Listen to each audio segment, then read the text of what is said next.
Hi everyone, I am Maricar Labrador, Blessed English 4th year students. So now I will continue the discussion, and our new topic is all about dealing with conflict. So when we say dealing with conflict is an essential skill because disagreements are a natural part of human interaction, whether in school, at work, or in a personal relationships. Conflict happens when people have different opinions, needs, or expectations, but the way it is handled determines whether it becomes destructive or opportunity for growth. So the first step in dealing with conflict is to remain calm and listen carefully to the person's perspective. So now let's proceed the tips on how dealing with conflict. First, we have accept conflict. Conflict is a normal part of life and relationship because people have different ideas, needs, and perspectives.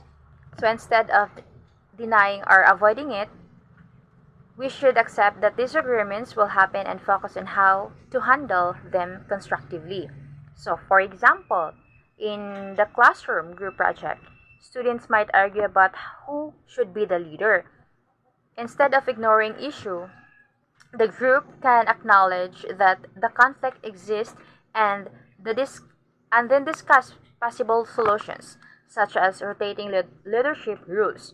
So by accepting conflict, in natural people are more open to resolving it in a healthy way.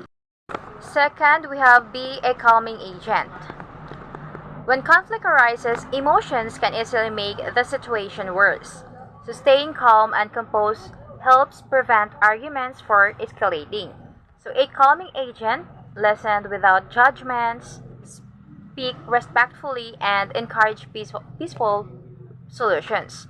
So for instance, if two friends are quarreling over a misunderstanding, a third friend can step in and say, let's hear each other out first before reacting, instead of taking sides. If you are personally involved in disagreement, controlling your tone and body language can help lower the tension. Being calm not only prevents further damage, but also sets the stage of constructive dialogue and resolution. When we say listening actively means giving your full attention to the other person, not just hearing their words, but also trying to understand their feelings, needs, and perspective. So this type of listening shows respect and help prevent misunderstandings.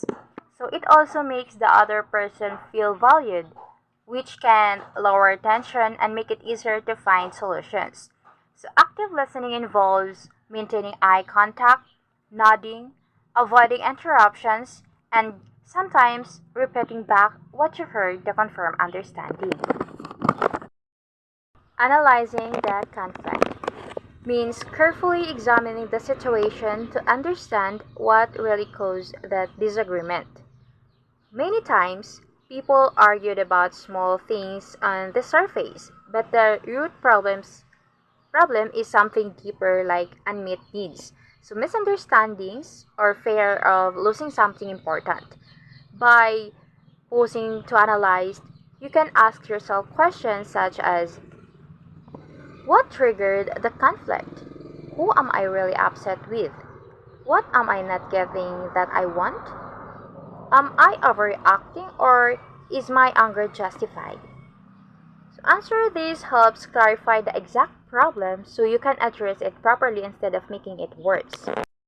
When analyzing conflict, you avoid acting only emotions. Instead, you focus on the facts and separate them from assumptions. So this step is important because solving your own problems only leads to more tension. Model neutral language. So in conflict, words can either calm or worsen the situation. So using neutral, respectful language prevent escalation, avoiding profanity, name calling, and exaggerated accusations. Helps keep the discussion focused on solving the issue instead of attacking the person. Neutral language is also shows maturity and respect. Separate the person from problem. So often we attack the person instead of addressing the real issue. So it's important to see the conflict as about a specific behavior or circumstance, not the whole character of the person. So this prevents personal grudge and allow both parties to focus on finding a solution without damaging the relationship. Agree to disagree. Not every conflict will end with both people sharing the same opinion. Sometimes, the healthiest way to resolve a disagreement is to accept that you have different points of view. Respecting differences helps maintain peace even without full agreement. So, for example, two teachers may disagree on which teaching strategy is more effective. So, instead of arguing endlessly, they can acknowledge that both strategies have merits and continue working together while respecting each other's approach. Focus on the future.